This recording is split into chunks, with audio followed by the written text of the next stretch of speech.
वहीं लखनऊ में प्रदेश सरकार का बजट 19 फरवरी को पेश किया जाएगा। इस बार का बजट 8 लाख करोड़ का हो सकता है। उत्तर प्रदेश विधानसभा का विधान मंडल का बजट सत्र 18 फरवरी से शुरू होगा। यह सत्र करीब एक सप्ताह तक चलेगा और 19 फरवरी को बजट पेश होगा।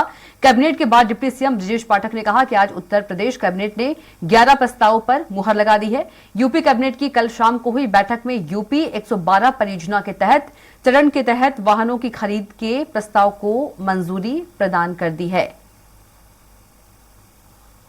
और ज्यादा जानकारी के साथ एक बार फिर से संवाददाता पवन जुड़ गए। पवन, क्या कुछ ज्यादा जानकारी? बिल्कुल कविता, देखिए उत्तर प्रदेश में मुख्यमंत्री योगी आदित्यनाथ की अध्यक्षता में कल शाम को उनके आवास पर बैठक हुई थी।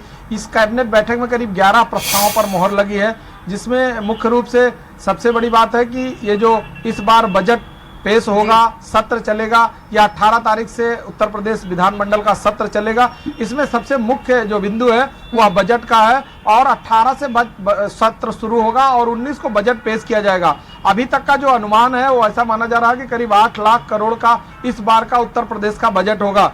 क्योंकि बजट का एक बड़ा प्राविधान है, उत्तर प्रदेश एक बड़ा सूबा है, ऐसे में मुख्यमंत्री योगी आदित्यनाथ यहाँ पे वित्तीय स्थिति को सुधारने के लिए इससे पहले भी जो भी इनका बजट सत्र रहा, जो भी इनके कार्यकाल रहे, लगातार उत्तर प्रदेश के सभी जिलों से आय के नए स्रोत बनाने के लिए लगातार प्रयासरत हैं।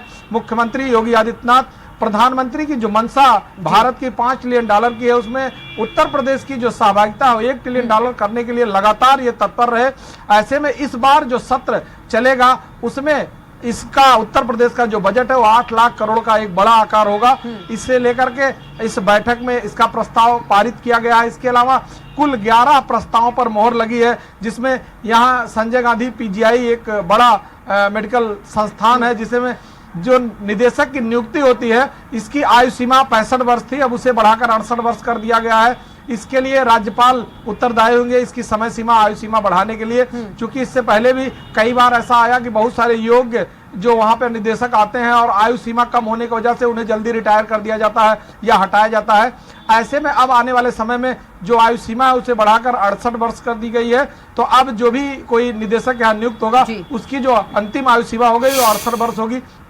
इसके अलावा 112 में वाहनों की जो संख्या है उस पर मोहर लगी है बढ़ाने के लिए, क्योंकि जो पब्लिक के लिए सुविधा मुहैया कराई जा रही है उसमें पब्लिक की सुविधा मुहैया कराए जाने में कुछ वाहनों की कमी के कारण जो है समय पे जो सुविधा है उपलब्ध नहीं हो पा रही थी 112 की।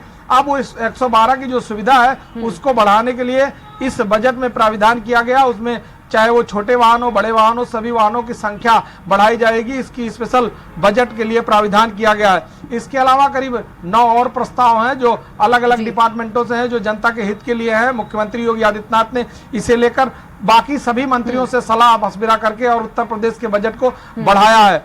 अभी आज इसके लिए वित्त मंत्री सुरेश खन्ना प्रेस ब्रीफिंग कर रहे हैं, इसमें विस्तार से अभी जानकारी दे रहे हैं वो लोक भवन में।